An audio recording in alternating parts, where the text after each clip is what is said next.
പ്രതിപക്ഷ നേതാവ് ഇന്നലെ സംസാരിച്ചപ്പോൾ ഒരു കാര്യമില്ലാതെ പറഞ്ഞു ധവളപത്രം എന്ന് പറയുന്ന ഉമ്മാക്കി കാണിച്ച് ഭയപ്പെടുത്തേണ്ടതാണ്. സാർ, ഞാൻ അങ്ങയോട് വളരെ വിനയത്തോടു കൂടി പറയുന്നു, സാർ, ഈ ധവളപത്രം ഉമ്മാക്കിയല്ല, നിങ്ങളുടെ മുമ്പിൽ വെച്ചിരിക്കുന്ന കണ്ണാടിയാണ്. 10 കൊല്ലക്കാലത്തെ സാമ്പത്തിക മിസ്മാനേജ്മെന്റിന്റെ കൂടി കണ്ണാടിയാണ്. അത് ഉമ്മാക്കിയല്ല. ഞങ്ങൾ ആരെയും ഉമ്മാക്കി കാണിച്ച് ഭയപ്പെടുത്തില്ല. കണ്ണാടിയാണ്. ആ കണ്ണാടിയിലേക്കൊന്ന് നോക്കണം സാർ, എന്നിട്ട് പുറകിലേക്കൊന്ന് സഞ്ചരിക്കണം. ഇത് കേരളത്തിന്റെ ഭാവി കെട്ടിപ്പടുക്കുന്നതിന് വേണ്ടി ഏറ്റവും പ്രയോജനം ചെയ്യാൻ പോകുന്ന അടിസ്ഥാന ഡോക്യുമെന്റ് ആണ്. കെട്ടിപ്പൊക്കിയ മിഥ്യകളൊന്നും ശരിയല്ല എന്ന്. ഞാനിപ്പോ അതിനെക്കുറിച്ച് ഇതിന്റെ വിശദാംശങ്ങളിലേക്ക് പോകുന്നില്ല. ഇതെല്ലാം വായിച്ചു നോക്കിയിട്ട് എല്ലാവരും മനസ്സിലാക്കിയാൽ മതി. കെട്ടിപ്പൊക്കിയ മിഥ്യകൾ പറയണം CM. നമ്മുടെ പൂക്കി CM കഴിഞ്ഞ ദിവസം നിയമസഭയിൽ ഒരു ധവളപത്രം അങ്ങോട്ട് വെച്ചു. അതായത് നമ്മുടെ സാമ്പത്തിക സ്ഥിതി എങ്ങനെയാണെന്നുള്ള ഒരു വിവരണമാണ് അങ്ങോട്ട് വെച്ചത്. എന്റെ പൊന്നു മക്കളെ, ഞെട്ടിപ്പോകുക തന്നെ ചെയ്യും. ഇത് സാധാരണപ്പെട്ട ജനങ്ങൾക്ക് അറിയാതിരിക്കാൻ വേണ്ടി പല ടെക്നിക്കുകളും കാണിച്ചു വെക്കുന്നുണ്ട്. അതിനെക്കുറിച്ച് ഒക്കെ ഞാൻ വരാം. വീഡിയോ നിങ്ങൾ ആദ്യമായിട്ട് കാണുന്നുണ്ടെങ്കിൽ ചാനൽ സബ്സ്ക്രൈബ് ചെയ്ത് കൂടെ കുടിക്കൂ. പിന്നെ ലൈക്ക് ചെയ്യാനും കമന്റ് ചെയ്യാനും അതോടൊപ്പം തന്നെ ഹൈപ്പ് ചെയ്യാനും മറക്കരുത്. ഓക്കെ, നിങ്ങൾ വീഡിയോ കാണുന്നവരാരും സബ് ചെയ്യുന്നില്ല. ഓക്കെ, ചെയ്യണം കേട്ടോ. അപ്പൊ പിന്നെ നമുക്ക് അങ്ങോട്ട് തുടങ്ങാം. ഞാൻ എന്താണ് പറഞ്ഞു വെച്ചതെന്ന് നിങ്ങൾക്ക് മനസ്സിലായല്ലോ. നമ്മുടെ കേരളം ഇപ്പോൾ കടക്കെണിയിലാണ്. കടക്കെണി എന്ന് വെച്ച് കഴിഞ്ഞാൽ അങ്ങേയറ്റം മുങ്ങിക്കിടക്കുകയാണ്. നമ്മുടെ കപ്പിത്താൻ നല്ല പോലെ തന്നെ വള്ളത്തെ മുക്കിയിട്ടാണ് ഇറങ്ങിപ്പോയത്. എന്താന്ന് വെച്ച് കഴിഞ്ഞാലേ, ഇപ്പൊ എനിക്ക് ജനിക്കുന്ന കുഞ്ഞും അല്ലെങ്കിൽ നിങ്ങൾക്ക് ഓരോരുത്തർക്കും ജനിക്കുന്ന കുഞ്ഞിന്റെ മുകളിലും 1.5 ലക്ഷം രൂപയുടെ കടം ഉണ്ടാക്കി വെച്ചിട്ടാണ് അദ്ദേഹം എന്താ പറയാ ഇറങ്ങിപ്പോയത്. ഇറങ്ങിപ്പോയതല്ല, ആൾക്കാർ ഇറക്കി വിട്ടത്. ഇനിയും അദ്ദേഹം ഒരു 5 വർഷം കൂടെ നിന്നിരുന്നെങ്കിൽ എനിക്ക് ജനിക്കുന്ന കുഞ്ഞും നിങ്ങൾക്ക് ഓരോരുത്തർക്കും ജനിക്കുന്ന കുഞ്ഞിന്റെ മുകളിൽ ഒരു 2-3 ലക്ഷം രൂപയിലും അദ്ദേഹം കടം ഉണ്ടാക്കി വെച്ചേരും. അത് കറക്റ്റ് ആയിട്ടുള്ള കാര്യമാണ്. പിന്നെ സാധാരണയായിട്ട് ഇപ്പൊ ഒരു 6 അംഗ കുടുംബമുള്ള ഒരു സാധാരണ കുടുംബത്തിൽ ഒരു 6 അംഗങ്ങളാണ് ഉള്ളതെങ്കിൽ അവർക്ക് ഒരു 6 ലക്ഷം രൂപയുടെ കടം അദ്ദേഹം ഉണ്ടാക്കി വെച്ചിട്ടുണ്ട്. അപ്പൊ ഇതൊക്കെ ഇനിയും വീട്ടണമെങ്കിൽ നമ്മൾ ഓരോരുത്തരുടെ കയ്യിൽ നിന്നും ഇങ്ങനെ ഇനി ഓരോന്ന് നികുതിയായിട്ട് ഇനി ഇങ്ങോട്ട് പിഴിഞ്ഞാൽ മാത്രമേ ഇത് തീരത്തുള്ളൂ. ഓക്കെ, അതവിടെ നിൽക്കട്ടെ. കഴിഞ്ഞ ദിവസം ഈ ധവളപത്രം പുറത്തിറക്കിയപ്പോൾ നമ്മുടെ പിണറായി സാറ് കുറെ വാചം അടിച്ചിരുന്നു. കാരണം എന്ന് വെച്ച് കഴിഞ്ഞാൽ അവിടെ ഏറ്റവും കൂടുതൽ അഴിമതിയുടെ ഒരു എന്താ പറയാ ഒരു ദീർഘവീക്ഷണമാണ് ആ ഒരു ധവളപത്രത്തിൽ കൂടെ പുറത്തു വന്നത്. അത് പക്ഷേ പുള്ളിക്കാരൻ അങ്ങോട്ട് ഇഷ്ടപ്പെട്ടില്ല. ഓക്കെ, ആദ്യം അത് കണ്ടുകൊണ്ട് തന്നെ നമുക്ക് അങ്ങോട്ട് തുടങ്ങാം. ഞങ്ങൾ നിങ്ങൾ പിന്തുടരുന്ന നയം തുടരാനല്ല ഞങ്ങൾ ഇവിടെ ഇരിക്കുന്നത്. ഞങ്ങളെ ജനങ്ങൾ ഇവിടെ ഇരുത്തിയിരിക്കുന്നത് അതിനല്ല. ആ നയങ്ങൾക്ക് മാറ്റമുണ്ടാകണം, ആ സമീപനങ്ങൾക്ക് മാറ്റമുണ്ടാകണം. അതിനാണ് നിങ്ങളെ പരാജയപ്പെടുത്തി ഞങ്ങളെ വിജയിപ്പിച്ച് ഞങ്ങളെ ഈ കസേരകളിൽ ഇരുത്തിയിരിക്കുന്നത്. ആ മാറ്റം ഉണ്ടാവുക തന്നെ ചെയ്യും. ഞാൻ വളരെ അഭിമാനത്തോടു കൂടി പറയുന്നു, ഇവിടെ പലപ്പോഴും വെച്ചിട്ടുള്ള പല വൈറ്റ് പേപ്പറുകളും പൊളിറ്റിക്കൽ ഡോക്യുമെന്റാണ്. ഇത് it's not a political document. ഇത് സംസ്ഥാനത്തിന്റെ സാമ്പത്തിക ആരോഗ്യം സംബന്ധിച്ച ഒരു സ്റ്റേറ്റസ് റിപ്പോർട്ടാണ്. ഇത് കേരളത്തിന്റെ ഭാവി കെട്ടിപ്പടുക്കുന്നതിന് വേണ്ടി ഏറ്റവും പ്രയോജനം ചെയ്യാൻ പോകുന്ന അടിസ്ഥാന ഡോക്യുമെന്റ് ആണ്. കെട്ടിപ്പൊക്കിയ മിഥ്യകളൊന്നും ശരിയല്ല എന്ന്. ഞാനിപ്പോ അതിനെക്കുറിച്ച് ഇതിന്റെ വിശദാംശങ്ങളിലേക്ക് പോകുന്നില്ല. ഇതെല്ലാം വായിച്ചു നോക്കിയിട്ട് എല്ലാവരും മനസ്സിലാക്കിയാൽ മതി. കെട്ടിപ്പൊക്കിയ മിഥ്യകൾ നമ്മുടെ ഏതെങ്കിലും ഒരു ചട്ടമോ ഒരു നടപടിക്രമോ ഒന്നും ലംഘിക്കാതെ എല്ലാ നടപടിക്രമങ്ങളും പൂർണ്ണമായി പാലിച്ചുകൊണ്ടാണ് ഇത് തയ്യാറാക്കിയത്. ഇത് ഭാവി കേരളം കെട്ടിപ്പടുക്കുന്നതിനുള്ള ബേസിക് ഡോക്യുമെന്റായി മാറണം എന്നാണ് ഞങ്ങളുടെ ആഗ്രഹം. സർ, ബഹുമാനപ്പെട്ട മുഖ്യമന്ത്രി പറഞ്ഞ കാര്യം ഒരു വീണെടുത്തുന്നുള്ളലാണ്.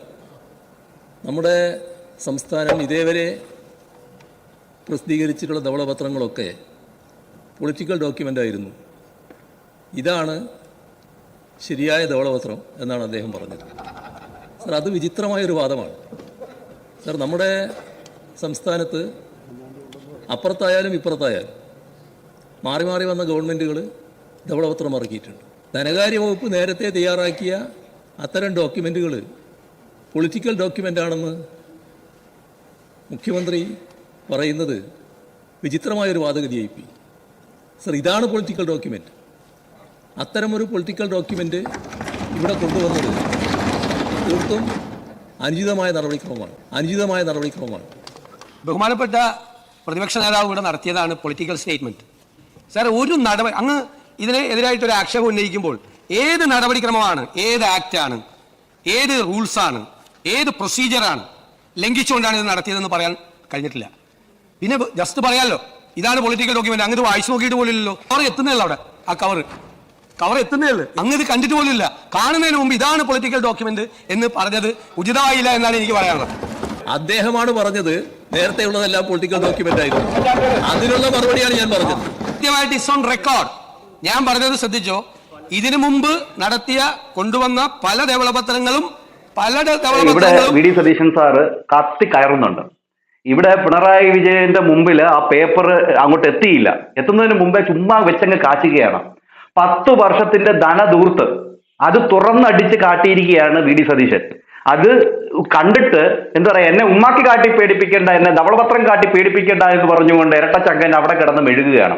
എന്തായാലും എത്രയാണ് 5,07,000 കോടി രൂപ ആണ് കടം. മനസ്സിലാവുന്നുണ്ടല്ലോ. അതായത് ഈ ധവളപത്രം തന്നെ ഒരു കണ്ണാടിയാണ്. പാവ പിടിച്ച ജനങ്ങളെ പറ്റിച്ചതിന്റെ ഒരു കണ്ണാടി. അത് നിങ്ങൾ മനസ്സിലാക്കണം പ്രേക്ഷകരെ. ഇത്രയും കോടി രൂപ കടമുണ്ട് നമുക്ക്. എന്നിട്ട് പറഞ്ഞു 6,000 കോടി രൂപ എന്തോ അക്കൗണ്ടിൽ ഇട്ടിട്ടാണ് പോയത് എന്ന രീതിയിൽ വെച്ച് മീഡിയയിൽ വെച്ച് കാച്ചുന്നുണ്ട്. എന്നാൽ അത്രയൊന്നുമില്ല. അതിനെക്കുറിച്ച് കൃത്യമായിട്ടും ഇവിടെ വി ഡി സതീശൻ സാർ പറയുന്നുണ്ട്. അതൊന്ന് കേട്ടു നോക്കി. ഞാനൊരു ദീർഘമായിട്ടൊന്നും ഒരുപാട് കാര്യങ്ങളൊന്നും പ്രസംഗിക്കുന്നില്ല, ഒരുപാട് സമയവും ഞാൻ എടുക്കുന്നില്ല. പക്ഷേ നമ്മൾ അറിയേണ്ടത് ഒരു ഗവൺമെന്റ്, ആ ഗവൺമെന്റിന്റെ മുന്നിലുള്ള പ്രതിസന്ധികൾ. ഇപ്പൊ പറഞ്ഞു ധനപ്രതിസന്ധി. ആ ധനപ്രതിസന്ധി ഉണ്ട്. ഇപ്പൊ ഇമ്മീഡിയറ്റ് ആയിട്ട് ഈ ഗവൺമെന്റ് കൊടുക്കേണ്ട പണത്തെ കുറിച്ച് പറഞ്ഞിട്ടുണ്ട്. കഴിഞ്ഞ കുറെ ദിവസങ്ങളായിട്ട് ഇവിടെയുള്ള പ്രചരണം എന്താ? 6,000 കോടി രൂപ ട്രഷറിയിൽ ബാക്കി വെച്ചിട്ടുണ്ട്. അതെ, ഇതായിരുന്നു പറച്ചില്. പൂച്ച വെച്ച് കിടക്കുന്നതല്ല, 6,000 കോടി രൂപ ഉണ്ടാക്കി വെച്ചിട്ടുണ്ടെന്നാണ് പറച്ചില്. എങ്കിൽ അത്രയൊന്നുമില്ല. ഈ പൈസ ട്രഷറിയിലേക്ക് വരുന്ന കാര്യത്തെക്കുറിച്ച് ഇവിടെ വി ഡി സതീശൻ സാർ പറയുന്നുണ്ട്. അത് മാത്രവുമല്ല, ഇവര് അധികാരത്തിൽ കയറുമ്പോൾ, UDF സർക്കാർ അധികാരത്തിൽ കയറുമ്പോൾ 2,000 കോടി രൂപ എങ്ങാണ്ടേ ഉള്ളായിരുന്നു. ബാക്കിയൊക്കെ തള്ളലാണ്. തള്ളലെന്ന് പറഞ്ഞു കഴിഞ്ഞാൽ ഇതുപോലെ തള്ളല് കുറെ മറ്റേ സോഷ്യൽ മീഡിയ ആൾക്കാരെ വെച്ചിട്ടുണ്ട് ഇങ്ങനെ തള്ളിക്കയറ്റാൻ. അങ്ങനെ കയറ്റി അങ്ങ് പറഞ്ഞു വെച്ചിരിക്കുകയാണ്. കടം വെച്ച് ഓരോ ജനിച്ചു വീഴുന്ന കുഞ്ഞുങ്ങളുടെ തലയിലും 1.5 ലക്ഷം രൂപയുടെ മുകളിൽ കടം വെച്ചിട്ട് ഇറങ്ങിയിട്ട് അങ്ങ് തള്ളല. സോഷ്യൽ മീഡിയയിലൂടെ തള്ളി അങ്ങ് വിടുകയാണ്. എന്നിട്ട് സാധാരണക്കാരനായിട്ടുള്ള ജനങ്ങളെ തെറ്റിദ്ധരിപ്പിക്കാൻ വേണ്ടി നോക്കുകയാണ്. പക്ഷേ അത് നടക്കില്ല. എല്ലാവർക്കും ബുദ്ധി വെച്ച് തുടങ്ങി. അതുകൊണ്ട് തന്നെ അതിനി നടക്കും തോന്നുന്നില്ല. ഓക്കെ, ബാക്കി കേട്ടു നോക്ക്. സാർ, ട്രഷറിയിൽ പൈസ വരും, പല രീതിയിൽ വരും. ഇത് IGST ഗ്രാന്റിന്റെ പൈസ വന്നു ലാസ്റ്റ് ആയപ്പോഴേക്കും. വേറെ ചില കേന്ദ്ര ഗവൺമെന്റിന്റെ ഗ്രാന്റ് വന്നു. സാർ, മെയ് 16-ാം തീയതി നമ്മൾ എന്നാണ് അധികാരത്തിലേറ്റെടുക്കുന്നത്? അതിനുശേഷമാണ് 18. മെയ് 16-ാം തീയതി 6,000 കോടി ഉണ്ടോ? 2,000 കോടി രൂപയുള്ളൂ. അപ്പൊ ബാക്കി വെച്ചിട്ടാണ് പോകുന്നതെന്ന് ഈ പാവപ്പെട്ട ജനങ്ങളെ തെറ്റിദ്ധരിപ്പിക്കുകയാണ്. പാവപ്പെട്ട ജനങ്ങളെ.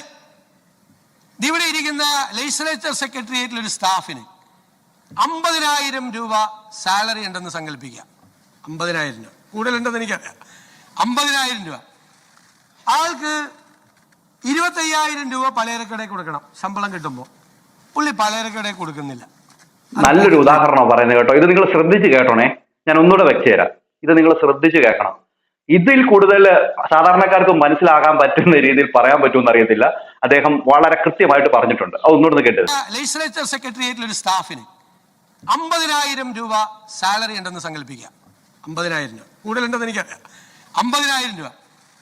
ആൾക്ക് 25,000 രൂപ പലചരക്കടയിൽ കൊടുക്കണം ശമ്പളം കിട്ടുമ്പോൾ. പുള്ളി പലചരക്കടയിൽ കൊടുക്കുന്നില്ല.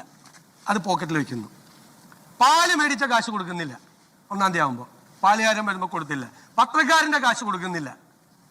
മനസ്സിലായേ? ആർക്കും കൊടുക്കുന്നില്ല. ആ ഇറച്ചിയും മീനും മേടിച്ച സ്ഥലത്ത് അവർക്ക് പോലും പൈസ കൊടുക്കുന്നില്ല.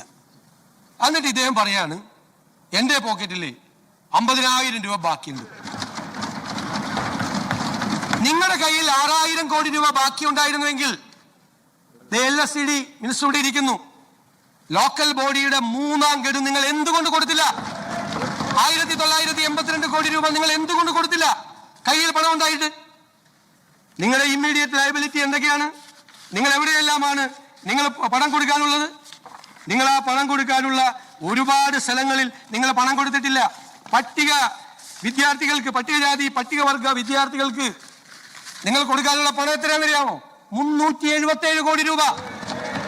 6,000 കോടി രൂപ ബാക്കി ട്രഷറിയിൽ ഉണ്ടായിരുന്നെങ്കിൽ എന്തുകൊണ്ടാണ് ഈ പാവങ്ങൾ കുട്ടികൾക്ക് ഫസ്റ്റ് പ്രയോറിറ്റി ആയിട്ട് കൊടുക്കണ്ടേ? ആ 377 കോടി രൂപ കൊടുത്തോ? നിങ്ങൾ കൊടുത്തോ? എവിടെ? കൊടുത്തില്ല. 6000 കോടി ഉണ്ടെങ്കിൽ എന്തുകൊണ്ട് കൊടുത്തില്ല? കൊടുക്കില്ല. കൊടുക്കാൻ വല്ലതും വേണ്ടേ? ഇല്ല. അതിനി അടുത്തൊരു ഗവൺമെന്റ് അധികാരത്തിൽ വന്നു കഴിയുമ്പോൾ അതും നമ്മളെ പോലെയുള്ള ആൾക്കാരുടെ കയ്യിൽ നിന്ന് പിഴിയണം. അതാണ് വേണ്ടിരുന്നത്. പക്ഷെ അതിനു മുമ്പേ ആൾക്കാർ ചവിട്ടി പുറത്താക്കി കളഞ്ഞു. വലിയ വലിയ ഫ്ലെക്സുകൾ ഉണ്ടാക്കാനൊക്കെ ഇവിടുന്ന് എടുത്തു കാശ്. എന്നിട്ട് ഇതൊക്കെ എടുത്തങ്ങ് ദൂർത്തടിച്ചിട്ട് വലിയ എന്താ പറയുന്നത് 6000 കോടി അങ്ങ് ഉണ്ടെന്നൊക്കെ പറഞ്ഞുകൊണ്ട് ഇറങ്ങി. എന്നാൽ അത്ര ഉണ്ടോ? കടങ്ങൾ മാത്രം ബാക്കി. എനിക്ക് ജനിക്കുന്ന കുഞ്ഞും നിങ്ങൾക്ക് ഓരോരുത്തർക്കും ജനിക്കുന്ന കുഞ്ഞിന്റെ മുകളിൽ 1.5 ലക്ഷം രൂപ കടമാക്കി വെച്ചിട്ട് അങ്ങോട്ട് ഇറങ്ങി. നല്ലത് നല്ലത്. ഇത് ജനങ്ങൾ അറിയണം. എന്നിട്ട് ഇപ്പൊ ഇരുന്നിട്ട് കുറെ അങ്ങ് കത്തിക്കുക ധവളപത്രം കാട്ടി പേടിപ്പിക്കില്ലെന്ന് പറഞ്ഞുകൊണ്ട്. ഇത് സത്യം പറഞ്ഞുകൊണ്ടല്ലോ, ഇതൊരു കണ്ണാടിയാണ്. എന്താണ് നമ്മുടെ ഇപ്പോഴത്തെ ധനകാര്യ വകുപ്പിന്റെ ഇതെന്നുള്ളത് കൃത്യമായിട്ട് കാണിക്കുന്ന ഒരു കണ്ണാടി.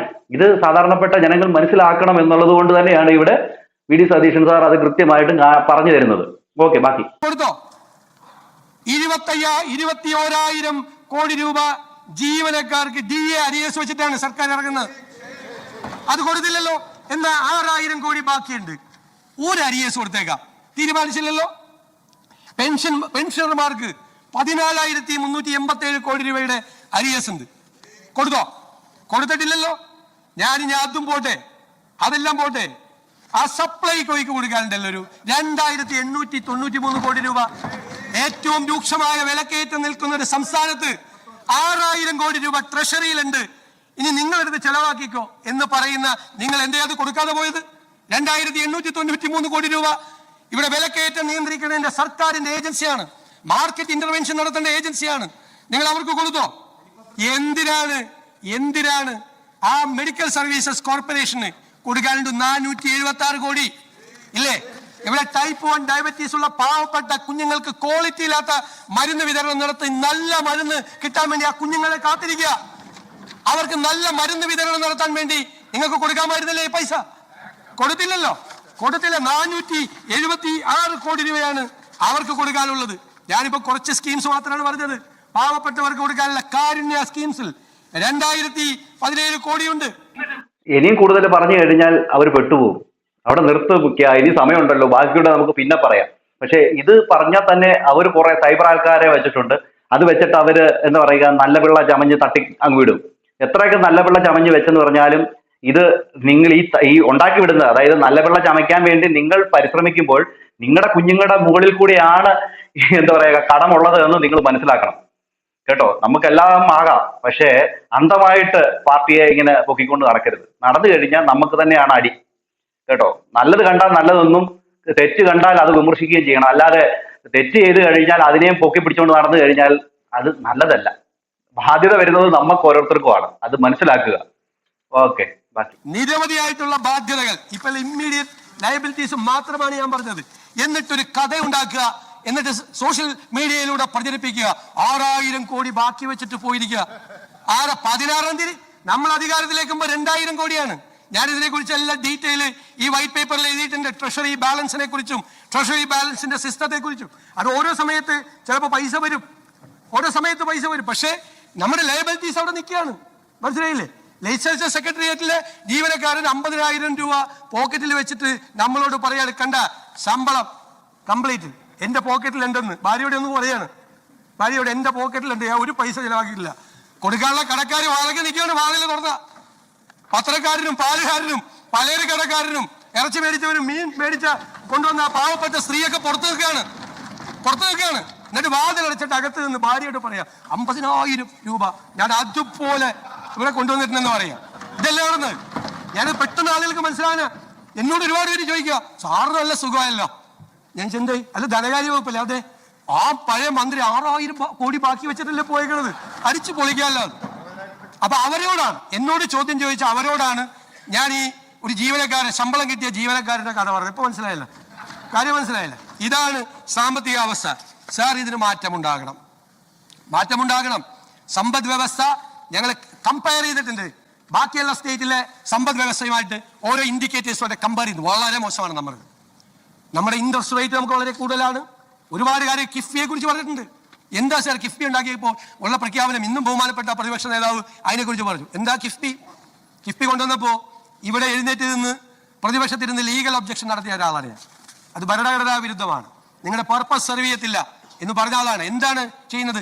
ബജറ്റിൽ നിന്ന്, നമ്മുടെ വരുമാനത്തിൽ നിന്ന് ഒരു തുക എടുത്തുകൊണ്ട് പോകുന്നു എല്ലാ വർഷവും. ഞെട്ടിക്കുന്ന കണക്കുകളാണ് ഇവിടെ ഈ പറയുന്ന VD സതീശൻ സാറ് പുറത്തുവിട്ടത്. ഈ പിണറായിയോടൊക്കെ ദൈവം പോലും പൊറുക്കില്ല, ദൈവം പോലും പൊറുക്കില്ല. ഇതുപോലെ പാവങ്ങളുടെ മുകളിൽ ഇത്രമാത്രം കടം ഉണ്ടാക്കി വെച്ചിട്ട് ഇറങ്ങിപ്പോയിട്ട് ഇപ്പോഴും പറയുക 6000 കോടി വെച്ചിട്ടാ പോയേ, 6000 കോടി വെച്ചിട്ടാ പോയെന്ന്. എന്നാ അങ്ങനെയാണോ? KSRTC പോലും നഷ്ടത്തിലാക്കി വെച്ചിട്ടാ പോയത്. അന്ന് ഉമ്മൻചാണ്ടി സാറുള്ള സമയത്ത് പോലും അവിടെ തൊഴിലാളികൾ ഉണ്ടായിരുന്നു, എത്രയോ അധികം തൊഴിലാളികൾ ഉണ്ടായിരുന്നു. ഇന്ന് അത്രയില്ല, മനസ്സിലാവുന്നുണ്ടോ? അത് മാത്രമല്ല, സർവീസുകൾ അന്ന് കൂടുതലുണ്ടായിരുന്നു, ഇന്ന് അതില്ല. എന്നിട്ടും അത് നഷ്ടത്തിൽ പോവുകയാണ്. കാരണം എന്താണ്? അതാണ് ഭരിച്ചു മുടിക്കുക എന്ന് പറയത്തില്ലയോ. എന്തായാലും KSRTCയെ കുറിച്ച് VD സതീശൻ സാർ പറയുന്നത് അതൊന്ന് കേട്ടു നോക്കി. KSRTC പല കാലത്തിലും നഷ്ടത്തിലായിരുന്നു, പക്ഷെ ഇതുപോലൊരു നഷ്ടം ഉണ്ടായിട്ടില്ല. 47,000 ജീവനക്കാരുണ്ടായിരുന്നു ഉമ്മൻചാണ്ടി സർക്കാരുള്ള സമയത്ത്. അന്ന് ഇതിൻ്റെ 1/4 തുക കൊടുക്കേണ്ട സ്റ്റേറ്റ് ഗവൺമെൻറ് സഹായിക്കാൻ. 5000 ഷെഡ്യൂൾ ഉണ്ടായിരുന്നു അന്ന്. ഇപ്പം 3000 താഴെ ഷെഡ്യൂളും 22,000 ജീവനക്കാരേ ഉള്ളൂ. അന്ന് കൊടുത്ത സർക്കാർ കൊടുത്ത സഹായത്തിൻ്റെ 5 ഇരട്ടിയാണ്, 4 ഇരട്ടി 5 ഇരട്ടിയാണ് ഇപ്പോൾ സ്റ്റേറ്റ് കൊടുക്കുന്നത്. അതെന്താ അങ്ങനെ പറ്റിയത്? ജീവനക്കാരുടെ എണ്ണവും കുറഞ്ഞു, അപ്പോൾ സാലറി ലയബിലിറ്റി കുറയില്ലേ? ഇതും കുറഞ്ഞു, ഷെഡ്യൂളും കുറഞ്ഞു, വണ്ടി അത്ര ഓടുന്നില്ല, പക്ഷെ ചിലവ് കൂടുകയാണ്. അതിൻ്റെ അർത്ഥം എന്താ? അതൊക്കെ ശ്രദ്ധിക്കണം. സേവനം മാത്രമല്ല, അതിനെയൊക്കെ കുറെ കൂടെ സെൽഫ് റിലയൻ്റ് ആക്കാനും കൂടി ശ്രമിക്കണം. മനസ്സിലായില്ലേ? അതങ്ങനെ പൊക്കോട്ടെ, ഇതിങ്ങനെ പൊക്കോട്ടെ. ഇത് സേവനമാണെന്ന് പറയാൻ പറ്റില്ല. സേവനം സേവനത്തിന്റെ രീതി ചെയ്യണം. അതെ, സേവനം സേവനത്തിന്റെ രീതിയിൽ ചെയ്യണം. അല്ലാതെ എല്ലാം കൊണ്ടുവന്ന് എന്താ പറയുക, കടത്തിന്റെ പുറത്തിട്ടിട്ട് കളിക്കരുത്. ഇതൊക്കെ കുറച്ചുകൂടെ ദീർഘവീക്ഷണം വേണം, എങ്കിൽ മാത്രമേ കാര്യങ്ങൾ വെടിപ്പായിട്ട് ചെയ്യാൻ പറ്റൂ. അല്ലാതെ ഖജനാവി വരുന്ന കാശ് ജനങ്ങളുടെ കാശാണെന്ന് വിചാരിച്ചുകൊണ്ട് കാശും എടുത്തുകൊണ്ട് ജർമ്മനിയിലും അമേരിക്കയിലും പോയി കണ്ണിന് ചികിത്സയും ചെരുപ്പ് വരെ മേടിച്ചിടാമെങ്കിൽ ജർമ്മനി ചെരുപ്പ് മാത്രമേ കയറത്തുള്ളൂ, ചികിത്സകൾ അമേരിക്കയിൽ മാത്രമേ നടക്കത്തുള്ളൂ എന്നൊക്കെ വെച്ചിരുന്നാലേ പാവം പിടിച്ച ജനങ്ങളുടെ പൈസ വെച്ച് അങ്ങ് തിന്നുന്നത്. ഇത്രയും കടം ഉണ്ടാക്കി വെച്ചത് തന്നെ ഇങ്ങനെയുള്ള കാരണം കൊണ്ട് തന്നെയാണ്. പിന്നെ VD സതീശൻ സാർ ഈ മോഡിഫിക്കേഷന്റെ കാര്യവുമായിട്ട് പറഞ്ഞിരുന്നു. അതായത് എന്താ പറയുക, യുവാക്കൾക്ക് അപകടകരമല്ലാത്ത രീതിയിൽ മോഡിഫിക്കേഷൻ ചെയ്യാവുന്ന കാര്യത്തെക്കുറിച്ച് പരിഗണിക്കാം എന്നുള്ള കാര്യം പറഞ്ഞിരുന്നു. ഇപ്പൊ അത് വെച്ചിട്ടാണ് ട്രോളുന്നത്. കാരണം എന്ന് വെച്ച് കഴിഞ്ഞാൽ 18 എന്താ പറയുക മാറ്റങ്ങൾ ഉൾപ്പെടുത്തിക്കൊണ്ട് NBD ഒരു റിപ്പോർട്ട് പുറത്തുവിട്ടു. ഇത് കണ്ടപ്പോഴേ അങ്ങ് കളിയാക്കലും ട്രോളാൻ വേണ്ടി അങ്ങോട്ട് തുടങ്ങിയിരിക്കുകയാണ്. കാരണം അതിൻ്റെ അകത്ത് കുറെ കാര്യങ്ങൾ MBD പറഞ്ഞിട്ടുണ്ട്, ഇത്രയൊക്കെ മാറ്റങ്ങൾ പരിഗണിക്കാം എന്നുള്ള രീതിയിൽ. പക്ഷേ ഗവൺമെന്റ് ഇതുവരെ ആയിട്ടും ഒരു കാര്യവും പറഞ്ഞിട്ടില്ല. അതായത് എന്തൊക്കെ കാര്യങ്ങൾ ചെയ്യാമെന്നോ എന്ന രീതിയിലൊന്നും ഇതുവരെ പറഞ്ഞിട്ടുമില്ല. പക്ഷേ ഇവിടെ ഈ 18 കാര്യങ്ങൾ പുറത്തുവിട്ട കാര്യങ്ങളുണ്ടല്ലോ MBD, അതിൻ്റെ അകത്ത് പല കാര്യങ്ങളും ഇന്നും ചെയ്യാത്തതുണ്ട്. അത് എല്ലാവരും പറയുന്നത് മുമ്പ് വരെ ചെയ്യുന്നുണ്ടല്ലോ, എന്താ ഇതുവരെ ഞങ്ങൾ ഈ മോഡിഫിക്കേഷൻ ചെയ്ത വണ്ടിയായിരുന്നു ഉപയോഗിച്ചുകൊണ്ടിരുന്നത് എന്ന രീതിയിലൊക്കെ ആൾക്കാർ പറയുന്നുണ്ട്. എന്നാൽ ആർക്കാണ് സ്റ്റിക്കർ ഒട്ടിക്കാൻ പറ്റുന്നത്? സ്റ്റിക്കർ ഒട്ടിച്ച് തന്നാൽ ഫൈൻ അടിക്കത്തില്ലായിരുന്നോ? സ്പീക്കർ കൂടുതൽ വെച്ചിരുന്നാൽ ഫൈൻ അടിക്കത്തില്ലേ? അങ്ങനെ തുടങ്ങി പല കാര്യങ്ങളും അടച്ചിട്ടുള്ള ആൾക്കാരല്ലയോ എൻ്റെ വീഡിയോ കാണുന്ന ഓരോരുത്തരും. എന്നിട്ടും പലരും പോയി അങ്ങ് പറയുക, എടാ ഇത്രയേലും കിട്ടുന്നുണ്ടല്ലോ. പിന്നെ ജെൻസി പിള്ളേരെ പറ്റിച്ചു എന്നൊക്കെ പറയുന്നു. അങ്ങനെ പറ്റിച്ചിട്ടൊന്നുമില്ല. അതായത് അപകടകരമല്ലാത്ത രീതിയിൽ ചെയ്തു കൊടുക്കാമെന്നുള്ള കാര്യമാണ് പറഞ്ഞേക്കുന്നത്. അതിൽ ഇനി എന്തെങ്കിലും സാധ്യത ഉണ്ടോ എന്ന് അവർ പരിശോധിക്കും. പരിശോധിച്ചതിന് ശേഷം അന്തിമമായിട്ടൊരു റിപ്പോർട്ട് പറയും. നിങ്ങളൊന്ന് അടങ്ങ്. ഇത് MBD കൊടുത്തതാണ്, ഇത്രയൊക്കെ ചെയ്യാൻ പറ്റുമെന്നുള്ള രീതിയിൽ MBD കൊടുത്തതാണ്. ബാക്കിയൊക്കെ കേന്ദ്രവുമായിട്ടോ അല്ലെങ്കിൽ കേരളമോ ഒക്കെ ഇരുന്ന് അവർ സംസാരിച്ച് അതിലൊരു തീരുമാനം എടുത്തിട്ട് നമ്മളോട് പറയും. അതുവരെയൊക്കെ ഒന്ന് അടങ്ങ്. എന്ത് വേറെ അതിനിപ്പുറം നുണയം എന്തോ സതീശനോ അങ്ങനെ ഇങ്ങനെയൊക്കെ പറയുന്നത്. എന്തായാലും നമ്മുടെ കേരളത്തിന്റെ മുഖ്യമന്ത്രി കേരളത്തിലുള്ള ആൾക്കാർക്ക് വേണ്ടി ഇങ്ങനെയൊക്കെ ചെയ്യുന്നുണ്ടല്ലോ. കേരളത്തിലുള്ള പിന്നെ സ്ത്രീകൾക്ക് വേണ്ടി ഇപ്പൊ ഒരു പിന്നെ സൗജന്യ യാത്രയിൽ ചെയ്യുന്നുണ്ടല്ലോ ഇത്ര നഷ്ടത്തിൽ ഓടുമ്പോൾ. പിന്നെ ഇതുവരെ ജെൻസി പിള്ളേർക്ക് എന്താ പറയുക, അതിൻ്റെ അകത്തൊരു സൗണ്ട് വെക്കാനോ ഒരു ലൈറ്റ് പോലും ഫിറ്റ് ചെയ്യാൻ പറ്റത്തില്ലായിരുന്നു. അതിപ്പോ ചെയ്യാൻ പറ്റുന്നുണ്ടല്ലോ. ഇതൊക്കെ ഒരു നല്ല കാര്യമായിട്ട് കണ്ടൂടെ? അതിനും കിടന്നങ്ങ് ഇതാക്കുക. എടാ അതേലും ഉണ്ടാക്കി തന്നല്ലോ, അത് ആദ്യം ഒന്ന് നോക്ക്. ഇനിയും അതിൻ്റെ അകത്ത് എന്തെങ്കിലും ഒരു ചെയ്യാൻ പറ്റുമെങ്കിൽ അവരത് ചെയ്തു തരും. അതാണ് കാണേണ്ടത്. അല്ലാതെ ഒന്നും കിട്ടാതിരുന്നെടുത്ത് ഇത്രയും കിട്ടിയിട്ടും പിന്നെയും പറയുകയാണ് അയ്യോ ഞങ്ങൾക്ക് അത്രയും കിട്ടിയില്ലേ എന്ന രീതിയിൽ. ഇതിലൊക്കെ എന്ത് ഇതാണുള്ളത് എനിക്ക് മനസ്സിലാവുന്നില്ല. പിന്നെ ഇപ്പം പിന്നെ ബസ് യാത്ര കൊടുക്കുന്നതിനും അതിനും കടന്ന് ഇതാക്കുക. കൊടുക്കത്തുമില്ല, തിന്നത്തുമില്ല, തീറ്റിക്കത്തുമില്ല എന്ന് പറഞ്ഞൊരു അവസ്ഥയാണ് ഇവരുടേത്. എന്ന് നന്നാവുമോ എന്തോ. എന്താണ് പ്രേക്ഷകരെ നിങ്ങൾക്ക് തോന്നുന്നത്? നിങ്ങളുടെ അഭിപ്രായങ്ങൾ മസ്റ്റായിട്ടും കമന്റ് ചെയ്യുക. അടുത്തൊരു വീഡിയോ കാണുന്നവർക്ക് എല്ലാവർക്കും